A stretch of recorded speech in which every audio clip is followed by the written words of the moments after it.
देखिए हर खबर यहीं पर, सब्सक्राइब कीजिए TV9 भारतवर्ष।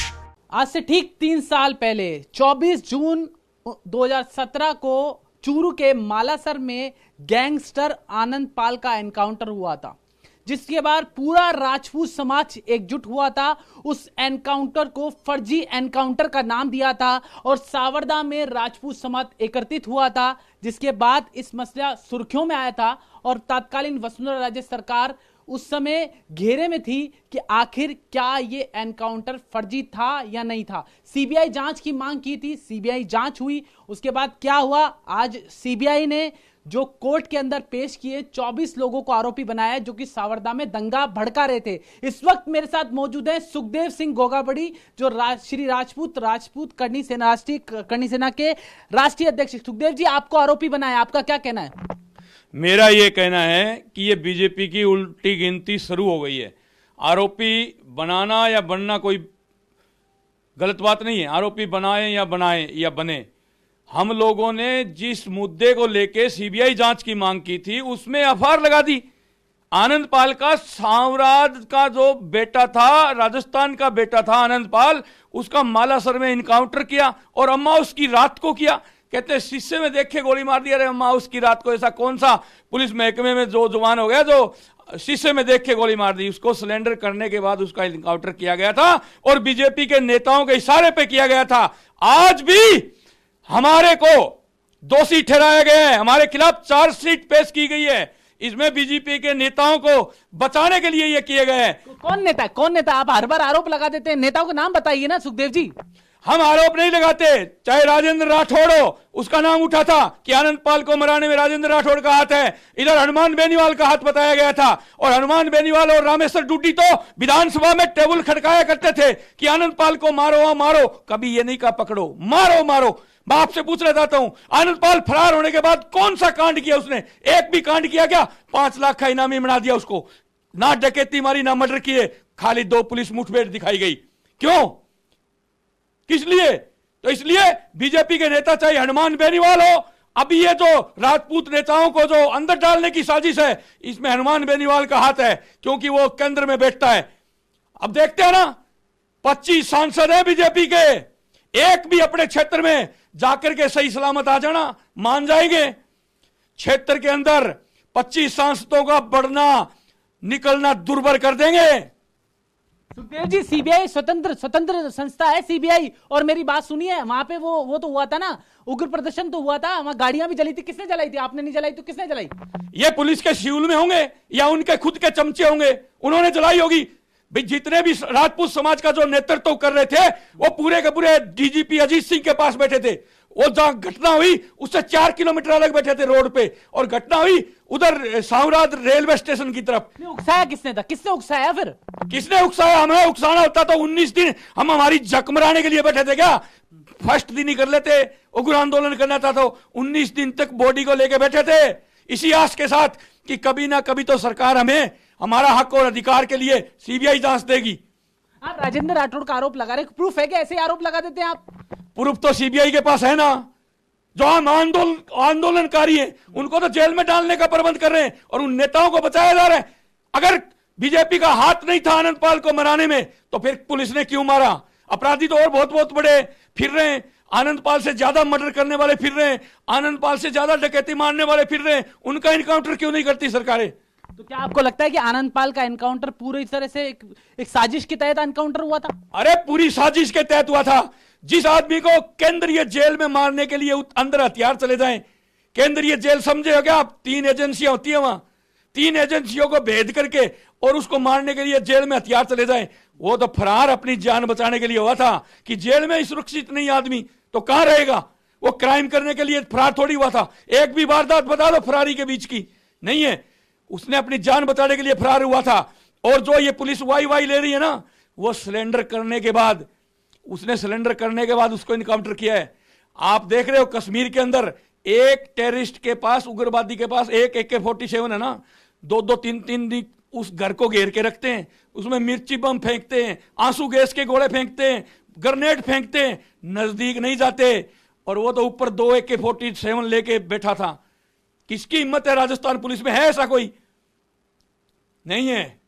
ये सब ड्रामा था और ये बीजेपी नेताओं को बचाने के लिए हमें बलि का बकरा बनाया जा रहा है। मैं बता दूं आपको, आप कह रहे हैं ना सीबीआई स्वतंत्र एजेंसी है, कोई स्वतंत्र एजेंसी नहीं है। केंद्र में जिसकी सरकार होती है ना, उसी की जेब में सीबीआई होती है। केंद्र की सरकार सीधी सीधी दोषी है। ये राजपूत समाज को कुचल रही है ना, पूरे भारत में परिणाम भुगतने के लिए तैयार रहे। बिहार चुनाव आ रहे हैं, उसमें ही अगर हमने छठी का दूध याद नहीं दिला दिया ना तो बताएंगे। पिछले बिहार चुनाव के समय जो हिमाचल प्रदेश के सीएम थे, ये राष्ट्रवादी सुखदेव गोगामड़ी बात कर रहे हैं मुझसे। ये राष्ट्रवादी सुखदेव सिंह गोगामड़ी बात कर रहे हैं आपसे, ये ठीक है ना, ये वही बात कर रहा है। पर आज मैं ये कह रहा हूं कि बीजेपी की जो हम बात करने वाले लोग थे, जन्म से लेकर आज तक 60 सालों से बीजेपी का बीज राजस्थान के राजपूतों ने बोया, उसको सींच करके पेड़ राजस्थान के राजपूतों ने बनाया, और आज वही बीजेपी अपनी एक एजेंसी के जरिए सीबीआई से हमें कुचलने का काम करवा रही है। सहन नहीं करेंगे। कल सर्व राजपूत समाज की, रावणा राजपूत समाज की कल मीटिंग बुलाई है और उस मीटिंग में निर्णय लेंगे। एक भी सांसद को घुसने नहीं देंगे उसके इलाके में। कैसे हमें मुलजिम बना दिया। एक भी फुटेज दिखा दे सीबीआई कि हम गाड़ी चला रहे हैं, वहां हजारों कैमरे थे, लाखों मोबाइल थे, एक भी फुटेज दिखा दे कि हम गाड़ियां चला रहे हैं, पुलिस को मार रहे हैं। अरे हमें मारना होता ना तो वहां जाने की जरूरत नहीं, यहीं किसी को जट पकड़ के मार देते। नहीं, फिर पुलिस अधिकारियों के साथ बदसलूक हुई, गाड़ियां जली, फिर जलाई किसने सुखदेव जी? कौन था? आपके समाज के लोग ही तो थे ना वो। वहां कम से कम 20,000 पुलिस के लोग थे, तो एक गाड़ी उस भीड़ के अंदर कैसे चली गई पुलिस की? जो आप कह रहे हो उग्र भीड़ थी, तो एक पुलिस की गाड़ी ले जाना, उसके शीशे तुड़वाना, उस पर हमला करवाना, यह सुयोजित तरीके से हुआ है। चाहे बीजेपी के लोगों ने किया हो या पुलिस के लोगों ने किया हो। कौन सुनियोजित कौन कर रहा है? नाम बोलिए ना आप, हर बार मैं बता रहा हूं ना। तो बीजेपी हमें खत्म करना चाहती है। बीजेपी क्यों? बीजेपी के तो आप वोट बैंक है, आप खुद ही कह रहे हैं वोट बैंक है और थे। क्यों खत्म करेगी फिर बीजेपी? अब क्यों करेगी? अब वहां राजस्थान के जाटों को खुश करने के लिए, क्योंकि उनके पास हनुमान बेनीवाल है, वो जाटों के वोट दिलवाने के लिए राजस्थान के राजपूतों को जेल में डलवाएगी वो। अभी तो आप राजेंद्र राठौड़ का भी नाम ले रहे थे ना। तो राजेंद्र राठौड़ और हनुमान बेनीवाल अलग थोड़ी है, वो तो दादा भाई हो गए, गले मिल गए, वो तो दादा भाई हो गए। अब हम है ना दुश्मन उनके, हमें जेल में डलवाएंगे ना वो। 24 जो राजपूत नेता हैं वो दुश्मन है ना, उनको जेल में डलवाएंगे। हनुमान बेनीवाल और राजेंद्र राठौड़ तो दादो भाई हैं। ये साजिश राजपूतों को जेल में डाल करके जाटों को खुश करना चाहती है क्या बीजेपी? मैं राष्ट्रवादी था और राष्ट्रवादी रहूंगा।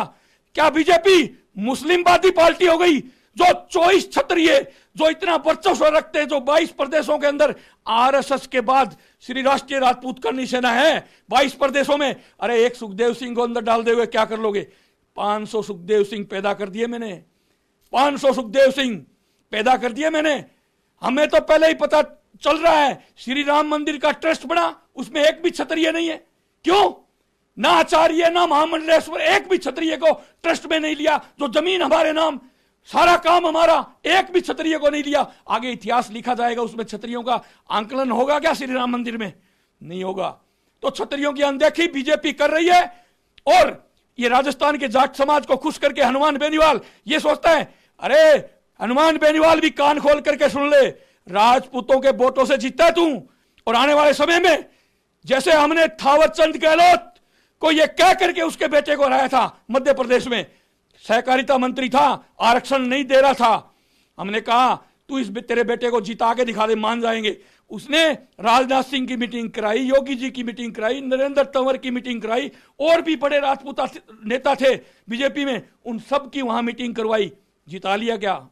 थावरचंद गहलोत के बेटे को हरा के दिखाया और राजस्थान से बीजेपी को भगा के दिखाया हम लोगों ने, क्योंकि हमारे भाई की जान ली थी। इसलिए अब केंद्र हमें टारगेट कर रहा है ना, ये सीबीआई है, ये केंद्र के अंडर है, केंद्र सरकार के अंडर में है, उसकी जेब में रहती है। जिसको चाहे उसको चाबुक मार दे और पकड़ ले। हम भी जेल जाने के लिए तैयार है, पहले भी गए और भी जेल जा सकते हैं, पर बीजेपी को सबक सिखा देंगे। और जो बीजेपी की चमचागिरी कर रहे हैं ना नेता, जो हमें कुचलना चाहते हैं खुद बचने के लिए, उनको भी सबक सिखा देंगे। सुखदेव जी, आंदोलन तो आपने किया था ना, अगुवाई आप कर रहे थे, भीड़ ने कुछ भी किया तो आरोपी तो बनते हैं ना आप। जो हमारे भाई को मारा जिन्होंने, वो आरोपी नहीं बनते क्या? जिन्होंने हमारे भाई को गोली मारी वो आरोपी नहीं बनते क्या? उनको आरोपी बनाओ। सुखदेव सिंह एक बार नहीं 100 बार आरोपी बनने के लिए तैयार है। तो ये थे सुखदेव सिंह गोगामड़ी, जिन्होंने आक्रामक अंदाज में, जिस अंदाज में वो बात करते हैं उस अंदाज में बात करते हुए कहा है कि मैं आरोपी बनने के लिए तैयार हूं। अगर सीबीआई को लगता है कि हमने दंगा भड़काया है तो मैं आरोपी बनने को तैयार हूं। लेकिन आनंद पाल का जो फर्जी एनकाउंटर, जो इनका आरोप है वो हुआ था, तो उसमें जो आरोपी थे उनको भी गिरफ्तार करके लाया जाए। कैमरा पर्सन शक्ति के साथ Jitesh Jithandani, TV9 Bharatvarsh, Jaipur, Rajasthan. TV9 network 6 languages, Hindi, English, Telugu, Kannada, Marathi and Gujarati. 56 crore impressions. India's #1 news network. TV9 network.